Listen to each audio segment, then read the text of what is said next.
사탄은 항상 천사로 가장해서 인간을 유혹합니다. 뿔 달린 사자처럼 무서운 모습으로 접근하면 전부 다 도망가기 때문에 언제나 매력적인 모습으로 다가와 인간을 유혹하는 거예요. 사탄이 인류 최초의 사람 하와를 유혹할 때도 이 작전을 썼죠. 하나님께서 금하신 선악과를 한 번만 따먹어봐. 그러면 하나님과 같이 될 수 있어. 따먹어도 괜찮아. 달콤한 말로 속삭였을 때 하와가 그만 넘어가 버렸죠. 사탄은 인간을 유혹할 때 항상 가장 매력적인 모습으로 변장을 하고 유혹합니다. 이것 때문에 사람들이 쉽게 유혹당하고 시험에 드는 것이죠. 그래서 사도 바울은 오늘 또 이렇게 말씀합니다. 사탄도 빛의 천사로 위장하니까 삼가 조심해라. 사탄은 항상 빛의 천사로 위장하고서 우리를 유혹합니다. 좁은 길보다는 넓은 길로 가라고 유혹하고 성결한 길보다는 타락의 길로 가라고 유혹합니다. 하나님도 섬기고 세상도 섬기면서 양다리를 걸치고 살아가라고 유혹합니다. 그러므로 우리는 영적으로 깨어 있어야 하고 선택을 잘 해야 합니다. 어느 길을 선택하느냐 하는 것이 내 인생의 승패를 좌우하기 때문입니다.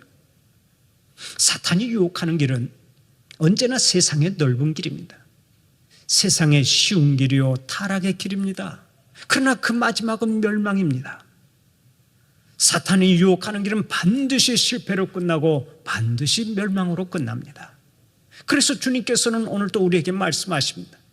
한 사람이 두 주인을 섬길 수 없는데 너희는 어떤 것을 선택할 것이냐? 하나님을 선택할 것이냐? 아니면 세상을 선택할 것이냐? 세상에 필요 없다는 말씀이 아닙니다. 우리가 세상 한복판에 살고 있는데 왜 세상이 필요 없겠습니까? 그러나 주님은 먼저 하나님을 선택하라는 것입니다. 우리가 먼저 하나님의 나라와 의를 구하고 하나님을 선택하면 하나님께서 세상에서의 삶을 책임져 주시겠다는 얘기입니다. 하나님을 선택하기만 하면 하나님께서 기뻐하시고 우리의 걸음걸음을 인도해 주시고 우리의 삶을 책임져 주신다는 말씀입니다. 그런데 오늘 또 많은 성도들이 하나님과 세상의 양다리를 걸치려고 하지요. 한쪽 발은 하나님께 걸쳐놓고 다른 쪽 발은 세상에 걸쳐놓고 살아갑니다. 그래서 어떤 때는 예수의 향기가 나는 것 같다가도 금방 세상 썩는 냄새가 진동합니다. 성도로서 온전한 삶을 살아가지 못합니다. 범사에 승리하지 못합니다. 세상의 빛이요 소금으로 살지 못합니다. 얼마나 큰 비극입니까? 어떤 사람이 술 좋아하는 술꾼에게 물었습니다. 여기 술과 떡과 밥이 있다. 술을 먹겠느냐, 밥을 먹겠느냐, 떡을 먹겠느냐? 그러자 술꾼이 이렇게 대답하더랍니다. 술에 밥을 말아서 떡을 안주 삼아 먹겠습니다. 바로 이런 마음 때문에 인생이 실패의 길로 가는 것입니다. 잊지 마십시오. 버려야 할 것을 버리지 않고 놓아야 할 것을 놓지 않으면 반드시 실패의 길로 가게 되어 있습니다. 인류 실패 역사를 통틀어서 양다리를 걸친 사람이 성공한 경우가 없습니다. 사랑하는 우리 성도들은 오직 하나님만 의지하고 살아가는 자들이 되시기를 바랍니다. 하나님과 세상에 양다리 걸치고 사는 일이 없기를 바랍니다. 늘 말씀드리지만 하나님과 세상에 양다리 걸치고 살다가는 어느 날인가 찢어지는 날이 오는 것입니다. 실패하는 날이 와요. 양다리 걸치면 안 되는 거예요. 오늘의 본문을 보면 베드로가 하나님과 세상의 양다리를 걸치려고 하다가 책망을 받는 모습이 그려져 있습니다. 그 배경이 이렇습니다. 어느 날 예수님께서 제자들을 모아놓고 물었습니다. 얘들아, 사람들이 나를 누구라 하더냐? 제자들이 말했습니다. 주님, 어떤 사람들은 주님을 세례 요한이라고 말하고 더러는 엘리야라고 말합니다. 그런가 하면 선지자 중에 하나라고 말하는 사람도 있습니다. 그때 주님께서 다시 물었습니다. 그러면 너희는 나를 누구라 생각하느냐? 그 질문이 끝나자마자 베드로가 대답했습니다. 주는 그리스도이십니다. 주는 그리스도이십니다. 그 말을 듣고 주님께서 심히 기뻐하셨습니다. 그래서 같은 기사의 내용이 나오는 마태복음을 보면 예수님이 이렇게 칭찬하셨습니다. 바요나 시몬아, 내가 복이 있도다. 내가 내게 이르노니 너는 베드로라. 내가 이 반석 위에 내 교회를 세우리니 음부의 권세가 이기지 못하리라. 예수님은 제자들의 올바른 신앙 고백을 듣고 기뻐하셨습니다. 그리고는 마침내 장차 일어날 일을 다 공개하셨습니다. 내가 많은 고난을 받고 장로들과 대제사장들과 서기관들에게 버림받아 죽임을 당하고 사흘 만에 살아날 것이라. 순환의 비밀과 부활의 비밀을 제자들에게 전부 다 공개하셨습니다. 그때 베드로가 어떻게 했습니까? 오늘의 본문 32절을 보면 예수님을 붙들고 항변했다 하고 말씀합니다. 여기서 베드로가 항변했다 하고 말하는데 이 말의 원뜻을 찾아보면 책망하고 꾸짖으며 비난했다라는 의미를 가지고 있습니다. 그러니까 베드로는 주님을 책망하고 꾸짖고 비난하면서 이렇게 소리친 것입니다. 주님, 그런 일이 일어나서는 안 됩니다. 절대로 그럴 수가 없습니다. 주님께서 십자가를 지시면 우리는 뭐가 됩니까? 장차 이스라엘의 왕이 되실 분이 십자가에 못 박혀 죽다니요? 절대로 안 됩니다. 절대로 십자가를 줘서는 안 됩니다. 베드로가 단호하게 막아섰습니다. 물론 베드로는 예수님을 사랑했기 때문에 그렇게 행동한 것입니다. 그러나 그런 행동은 마귀가 좋아할 일이었습니다. 하나님의 뜻에 역행하는 처사였습니다. 그래서 예수님께서는 베드로를 향해 큰 소리로 말씀하셨습니다. 사탄아, 내 뒤로 물러가라. 네가 하나님의 일을 생각하지 아니하고 도리어 사람의 일을 생각하는도다. 조금 전까지만 해도 최고의 칭찬을 들었던 베드로가 이번에는 사탄이라고 하는 지옥적인 말을 듣습니다. 얼마나 큰 충격을 받았겠습니까? 베드로는 주님과 대화하면서도 주님의 마음을 몰랐습니다. 주님을 이해하지 못했습니다. 그래서 주님과는 같은 길을 갈 수 없는 사람이 되고 말았습니다. 주님과는 정반대의 길에 서서 사탄의 노릇을 하는 제자가 된 것입니다. 사실 어떤 면에서 보면 베드로의 반응은 지극히 당연한 일이었습니다. 오직 예수님 한 분만 믿고 식구들을 팽개치고 고향을 떠난 사람이 베드로 아닙니까? 수도 없이 많은 날들을 바람과 이슬을 맞으며 풍찬 노숙해온 사람이 바로 베드로입니다. 그런데 주님께서, 그렇게 믿고 따르던 주님께서 영광의 길이 아니라 순환의 길을 함께 가자고 하시니 얼마나 기가 막혔겠습니까? 이제 고생 끝, 영광 시작, 이렇게 말씀하셔야 마땅한데 죽도록 고생시켜놓고 이제 죽으러 가신다고 하면서 주님을 따라오라고 하시니 얼마나 황당무계 했겠습니까? 베드로는 직가가 안 된다고 만류했습니다. 주님, 절대로 그렇게 하지 마십시오. 그때 주님께서 베드로에게 뭐라고 말씀하셨습니까? 베드로를 향해 사탄이라고 말씀하셨습니다. 여러분, 이 말씀을 대하면서 주님이 너무 심한 말씀을 하셨다는 생각이 들지 않습니까? 그런데 여기서 우리가 하나 알아야 할 것이 있습니다. 예수님은 베드로라고 하는 제자의 인격을 정죄하면서 책망하신 것이 아닙니다. 예수님은 베드로의 인격이 아니라 그를 작동시키는 사탄의 역사에 분노해서 그렇게 말씀하신 것입니다. 본래 사탄이라고 하는 말은 영어도 아니고 우리말도 아닙니다. 사탄은 히브리 말입니다. 그런데 이 말이 대적자라고 하는 뜻을 가지고 있습니다. 하나님을 대적하고 성도를 대적하고 교회를 대적하고 사람과 사람 사이에서도 언제나 대적해서 인간관계를 파괴시키는 존재가 바로 사탄입니다. 기회만 있으면 우리 인간을 넘어뜨리고 멸망시키려고 하는 존재가 바로 사탄이라는 말씀입니다. 사탄은 우리의 행복을 허용하지 않죠. 우리를 끊임없이 넘어지게 만들고 멸망시키려고 하는 것이 사탄의 존재 목적입니다. 우리가 사는 세상을 한번 생각해 보십시오. 오늘 또 많은 사람들이 행복을 꿈꾸며 하루를 시작하지만 사탄의 유혹을 받아서 저녁에는 죽어서 돌아오는 사람들이 얼마나 많습니까? 음주운전하다가 죽고, 마약하다가 죽고, 바람 피우다 죽고, 주먹질하다가 죽고, 부부싸움하다가 죽습니다. 우리의 길을 막고 있는 대적자 사탄이 있는 한 사람들은 언제 망조가 될지 모르는 것입니다. 돈을 아무리 많이 가지고 있고 부동산이 아무리 많이 있다 해도 소용없습니다. 그것을 한순간에 넘어뜨리고 파괴할 수 있는 존재가 바로 사탄입니다. 우리가 부동산이라고 하는 말을 자주 듣는데 그 말은 움직이지 않는 제사이라는 뜻이죠.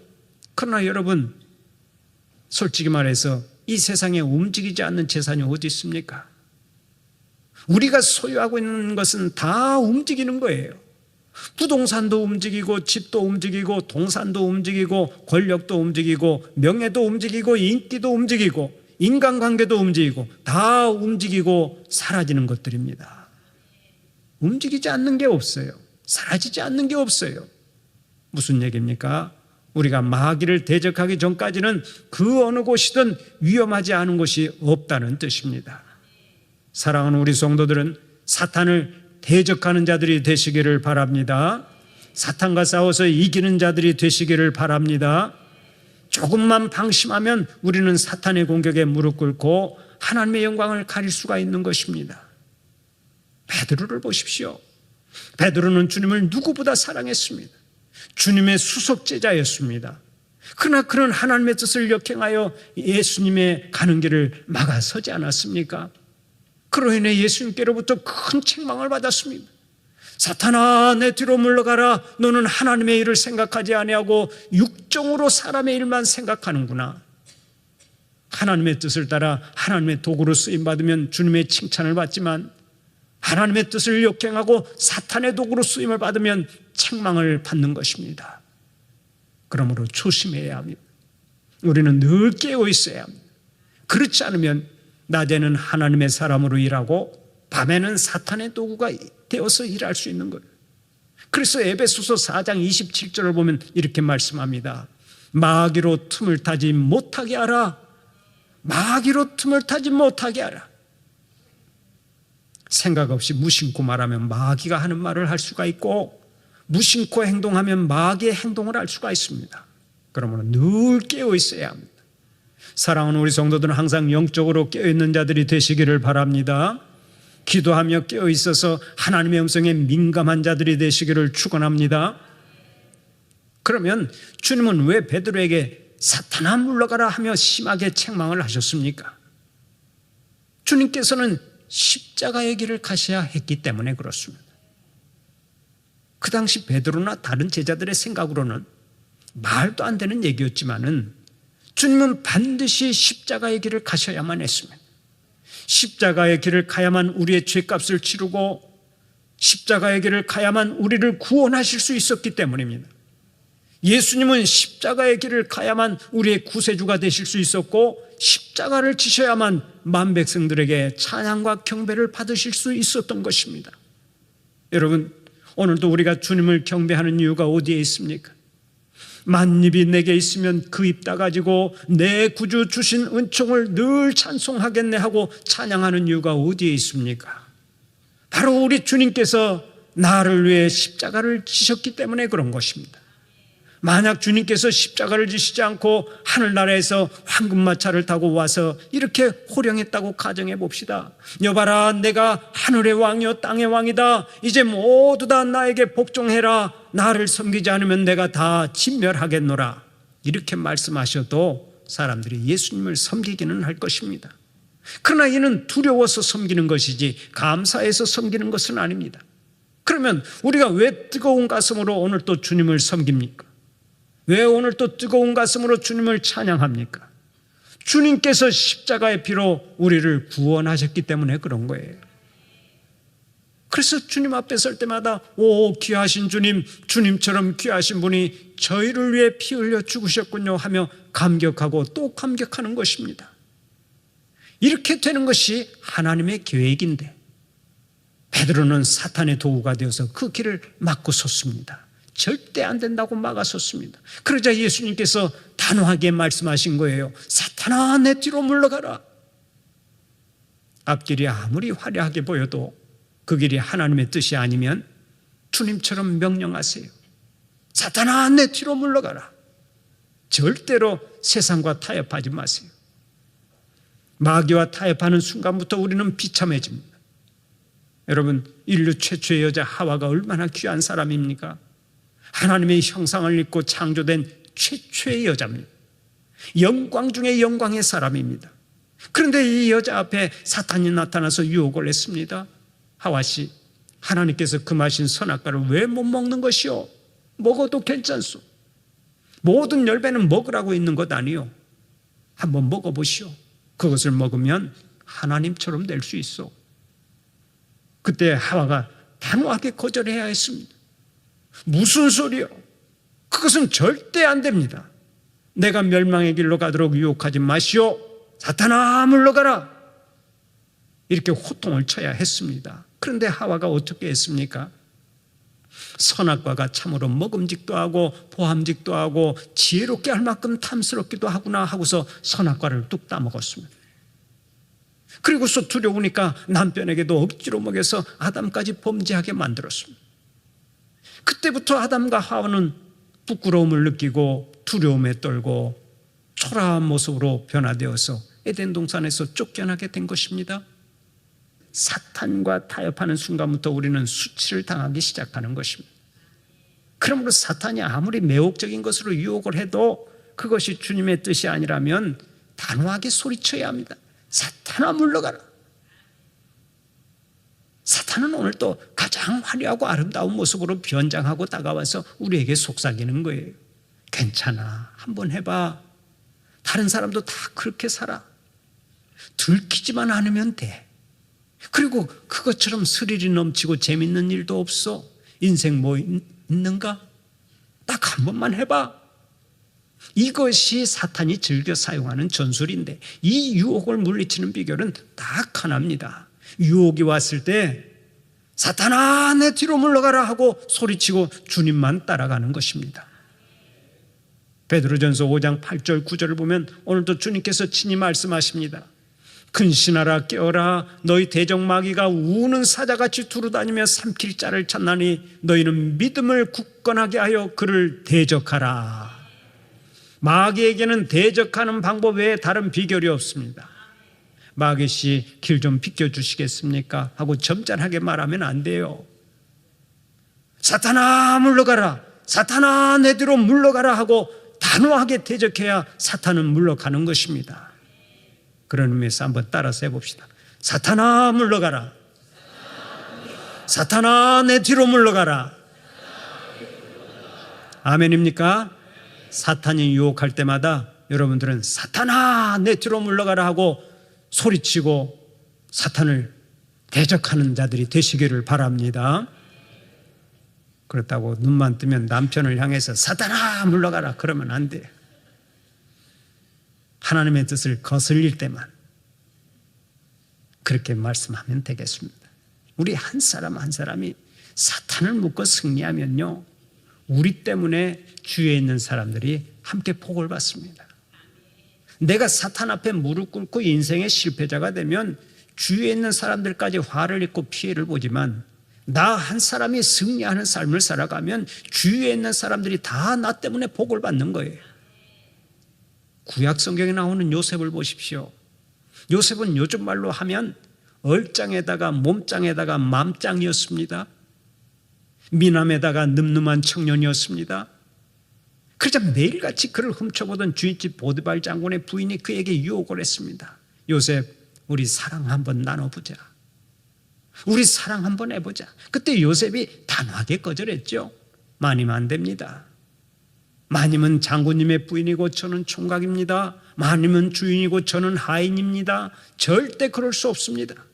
그래도 부인은 줄기차게 유혹했습니다. 요셉 한 번만 동침하자. 음욕에 빠지면요, 사람이 이렇게 짐승처럼 변하고 체면도 없어지는 거예요. 그러던 어느 날 이 부인이 집안의 하인들을 다 내보내고 요셉을 덮쳤습니다. 그때도 요셉은 이렇게 소리쳤습니다. 마님, 하나님께서 보고 계십니다. 하나님께서 보고 계시니 이러면 안 됩니다. 이러지 마십시오. 결국 요셉은 알몸으로 도망을 쳤습니다. 끈질긴 사탄의 유혹을 물리친 거예요.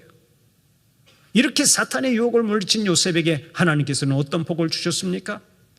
그때는 잠시 고난을 당해서 감옥에 들어가는 일이 있었지만은 나이 30세 애굽을 다스리는 총리가 되게 하셨습니다. 그리고 그 후로 80년 동안이나 총리의 자리에 앉아 세상에 널리 사랑의 빛을 비추게 하셨습니다. 얼마나 놀라운 복입니까? 그러면 요셉이 받은 복이 요셉에게서 끝났습니까? 그렇지 않습니다. 요셉 한 사람이 잘됨으로 인해 그의 가족 70명이 왕족처럼 잘 살게 되었고, 요셉 한 사람으로 인해 애굽의 모든 백성이 흉년의 어려움 속에서도 살아나게 되었습니다. 거기에다가 요셉이라고 하는 신앙의 용장을 보고 오늘날까지 우리가 은혜를 받고 있지 않습니까? 이처럼 사람 하나 잘 되는 것이 얼마나 큰 영향력을 끼치는지 모릅니다. 그러므로 나 하나 잘 되는 것이 참으로 중요한 줄 믿으시기를 바랍니다. 사랑하는 우리 성도들 한 사람 한 사람이 멋지게 살아가는 복이 있기를 바랍니다. 한 생을 성공적으로 잘 살아가는 복이 있기를 축원합니다. 집안의 가장인 남편 한 사람이 하나님을 잘 섬기고 사탄의 유혹을 물리치고 깨끗하게 살아가면 아내가 행복해집니다. 자녀들이 희망차게 살아갑니다. 부모님이 자랑스러워합니다. 사업이 잘 됩니다. 교회가 복을 받습니다. 사회가 건강해지고 나라가 부강해집니다. 그러나 남편 한 사람이 사탄의 유혹에 빠져서 방탕하고 술 취하고 허구한 날 새벽에 기어들어오면 아내의 가슴이 타들어가는 거예요. 자식들이 상처를 받는 거예요. 부모님이 한숨을 쉬는 거예요. 아내도 마찬가지입니다. 아내 한 사람이 가정을 바로 지키면 가정이 천국이 되고 가정에서 행복이 넘쳐나게 되는 거예요. 그러나 아내가 바람이 나서 돌아다니면 남편의 가슴은 숫덩이가 되고 자녀들은 방황하고 사회는 어지러워지는 것입니다. 그러므로 나 한 사람이 얼마나 중요한지 모릅니다. 황태자의 첫사랑이라고 하는 영화가 있습니다. 그 영화를 보면 이런 장면이 나옵니다. 황태자가 유학 중에 있을 때 그의 신분을 모르는 한 친구가 그에게 물었습니다. 자네는 졸업한 후에 무엇을 할 것인가? 그때 황태자는 주저하지 않고 이렇게 말했습니다. 나는 부친의 직업을 이어받을 것이네. 그러자 질문을 던진 친구는 그를 우습게 여겼습니다. 타국에 와서 유학까지 하고 겨우 부친의 직업을 잇겠다고 하는 것이 좀 유약하게 보였던 것입니다. 그러나 황태자는 전혀 그렇게 생각하지 않았습니다. 황태자는 아버지의 뒤를 잇는 것에 대한 큰 자부심이 있었습니다. 그의 아버지는 황제였기 때문입니다. 그것을 모르는 사람에게는 우스운 이야기로 들리겠지만 그것을 아는 사람은 그 길이 가장 복되고 영광스러운 길이며 이 세상 그 어느 것과도 바꿀 수 없는 행복이라고 인정할 것입니다. 그런데 우리가 믿는 예수님이 어떤 분이십니까? 예수님은 온 세상을 창조하신 창조주요 인생의 주인이십니다. 만왕의 왕이시고 온 인류의 구세주가 되십니다. 그러므로 우리가 예수를 믿고 예수님을 따르는 제자가 된다고 하는 것은 얼마나 귀하고 복된 일인지 모릅니다. 그분 예수 그리스도께서 오늘의 본문 34절을 통해 친히 말씀하십니다. 누구든지 나를 따라오려거든 자기를 부인하고 자기 십자가를 지고 나를 따를 것이니라. 만왕의 왕 주님을 따라가려면 나를 부인하고 기꺼이 내게 주어진 십자가를 지고 따라가야 한다는 말씀입니다. 사탄은 세상 욕정과 탐심을 따라가라고 끊임없이 유혹하지만 주님께서는 끝까지 십자가의 길을 가라고 말씀하십니다. 그 십자가의 길이 복된 길이요 영원한 생명의 길이기 때문입니다. 사탄이 유혹하는 넓은 문 넓은 길은 지나가기가 쉽지만 마지막은 반드시 실패요 멸망으로 끝납니다. 그러나 우리 주님 따라가는 좁은 문 좁은 길은 지나가기가 어렵지만은 그 마지막은 영원한 성공이요 영원한 생명이요 영원한 승리인 줄 믿으시기 바랍니다. 주님의 십자가를 묵상하며 사순절 기간을 보내는 여러분들에게 오직 주님만을 따르는 결단이 있어서 범사에 승리하고 하나님의 영광을 높이 드러내는 복이 있기를 간절히 축원합니다.